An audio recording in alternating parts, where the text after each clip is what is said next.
માત્ર 20 વર્ષીય યુવાને પાયલોટ બનીને પિતાનું સપનું સાકાર કર્યું છે. સપનાની ઉડાન ઘણી ઊંચી હોય છે અને જો હિંમત હોય તો તમે દરેક મુશ્કેલીને પાર કરીને તમારા સપના સુધી પહોંચી શકો છો. કંઈક આવું જ ભરૂચના યુવાન સૌરભ ચૌધરીએ સાર્થક કરી બતાવ્યું છે.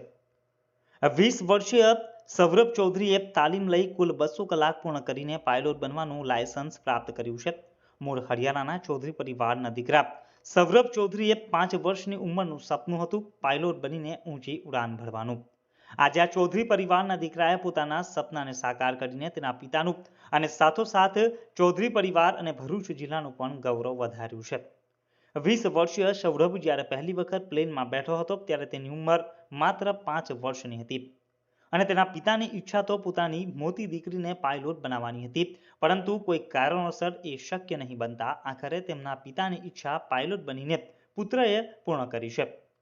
સૌરભના પિતાની ઈચ્છા પૂર્ણ કરવા જ્યારે દીકરાએ 12 સાયન્સ પછી પાયલોટ બનવાની ઈચ્છા વ્યક્ત કરી તે સમયે પિતાએ પણ પુત્ર પાયલોટ બને તે માટે તેને પૂરેપૂરો સપોર્ટ કર્યો હતો.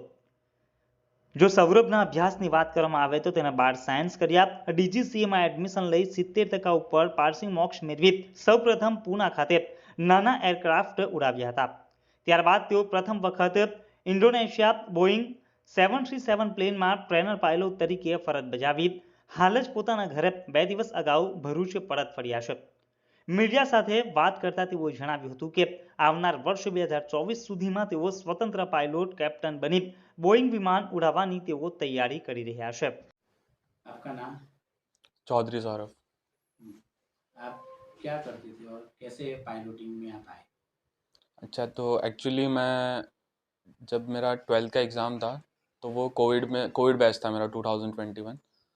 सो बेसिकली उसका रिज़ल्ट मुझे पता चला कि आने वाला है नहीं, तो मतलब मुझे एग्ज़ाम देनी नहीं है और रिज़ल्ट वो लोग 10th के बेसिस पे देंगे। तो मैं सीधा फिर जून की बात है आई थिंक सो, जून में मैं सीधा चला गया था एग्ज़ाम के लिए।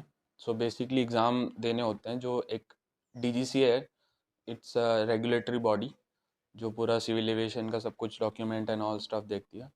सो उसके एग्ज़ाम्स होते हैं, फर्स्ट ऑफ ऑल 5 एग्ज़ाम होते हैं। सो मैं उसकी प्रिपरेशन के लिए और एग्ज़ाम के लिए दिल्ली गया था। दिल्ली जाने के बाद मैंने फ़र्स्ट एग्ज़ाम 2022 जैन में दिया था, जनवरी में, और 2022 सितंबर में मैं अपनी फ़्लाइंग ट्रेनिंग के लिए महाराष्ट्र गया था, ऑल सारे पेपर क्लियर करके। महाराष्ट्र बारामती पुणे के पास है और फ्लाइंग स्कूल का नाम कार्वर एविएशन है। सो वहाँ पे मैंने अपनी फ़्लाइट ट्रेनिंग शुरू की थी और फ़्लाइट ट्रेनिंग में मैंने 2 एयरक्राफ्ट उड़ाए थे, एक सिंगल इंजन और एक मल्टी इंजन।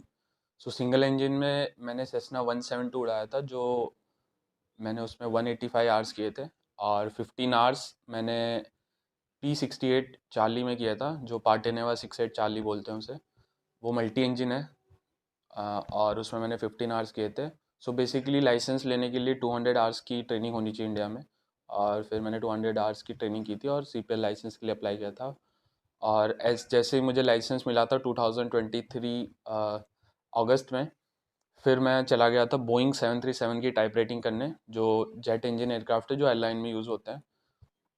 और मैं इंडोनेशिया गया था और जस्ट अभी मैं 1 वीक पहले इंडोनेशिया से आया हूँ बोइंग 737 की ट्रेनिंग टाइप रेटिंग करके। सौरभ भाई, यहाँ तक पहुँचने में आपको कोई दिक्कत हुई या कोई परेशानी हुई? एक्चुअली दिक्कत तो नहीं हुई स्टार्टिंग में। मतलब जब इस फील्ड में आता है ना तो सब यही पूछते हैं कि आप पायलट क्यों बनना चाहते हो।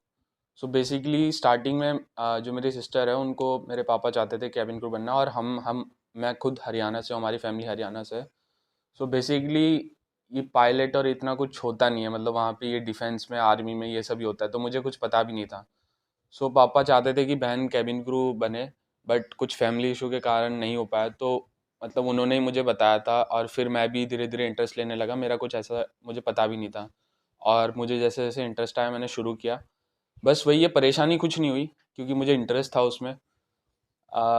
थोड़ा दिक्कत यही हुआ था कि वो सब दिक्कतें होती रहती है, थोड़ा प्रिपरेशन लगा लो, एग्ज़ाम प्रिपरेशन, वो सब टेंशन होती रहती है। वैसे एज सच कोई बड़ी परेशानी नहीं हुई थी, बिकॉज वही है, किसी चीज़ में इंटरेस्ट होता है तो फिर इतनी परेशानी नहीं होती। आपको यहाँ तक पहुँचने में फैमिली का कैसा सपोर्ट रहा? फैमिली का बहुत बहुत बहुत अच्छा सपोर्ट था। फर्स्ट ऑफ ऑल मैं मतलब वैसे देखा जाए पर्टिकुलरली तो मेरे फादर का बहुत बड़ा हाथ है। एंड जैसे ही मतलब ऑब्वियसली उन्होंने मुझे एक चीज़ बोली थी जब मैं स्टार्ट कर रहा था एविएशन फील्ड, कि पैसे मैं लगा सकता हूँ, बाकी जो करना है वो तुझे करना है, मुझे कुछ नहीं पता। पढ़ाई करनी है, कुछ भी करना है वो तेरे ऊपर है, बस मेरा काम है पैसे लगाना। तो वही चीज़ें मैंने फॉलो किया। वो अपना मेहनत करके पैसा कमा के वो मुझे दे रहे थे ट्रेनिंग के लिए, प्रिपरेशन के लिए, मैं अपना काम कर रहा था। और जब मैं दिल्ली में गया था तो मुझे जो हम गुरु बोलते हैं, जो मुझे पढ़ाया, वो भी मिले मुझे। एक मेरे गुरु हैं जो स्टार्टिंग में मुझे मिले, तो वो भी काफ़ी अच्छे थे। उनका नाम भी कैप्टन आरिफ इकबाल है। और फिर मैं जैसे फ़्लाइट ट्रेनिंग के लिए महाराष्ट्र में गया था, वहाँ भी मुझे 2 बहुत अच्छे इंस्ट्रक्टर मिले। और एक मेरे साथ एक और था, जो मेरा भाई जैसा ही है, वो भी काफ़ी मतलब 4-5 लोग मुझे ऐसे मिले अभी तक जो काफ़ी हेल्पफुल थे, काफ़ी उन्होंने मुझे मदद किया, काफ़ी कुछ सिखाया। लाइफ लेसन से लगा लो, फ्लाइट ट्रेनिंग से लगा लो, सब कुछ। सो फैमिली से लेके जो मेरे गुरु हैं, जो गुरु हम बोलते हैं, काफ़ी सपोर्ट है उनका, काफ़ी सपोर्ट रहा उनका। आगे के लिए आपका क्या एम है? एम मेरा यही है, मेरा मोटिव था कि मैं कम से कम एज में जल्दी से जल्दी ट्रेनिंग वगैरह फिनिश करूँ, सीपीएल लाइसेंस लूँ, जो मैंने कई हद तक किया। और अभी मेरा एम यही है कि मोस्ट प्रोबेबली नेक्स्ट ईयर में जनवरी में या फिर होली तक I will wait for the vacancy. और मेरा यही एम है कि मैं जल्दी से जल्दी एयरलाइन में लगूँ और एज अ कैप्टन रिलीज़ हूँ जितना जल्दी हो सके। ठीक है, आपको बहुत बहुत कॉन्ग्रेचुलेशन थैंक और यू, बेस्ट ऑफ लक आगे के लिए। Thank you so much.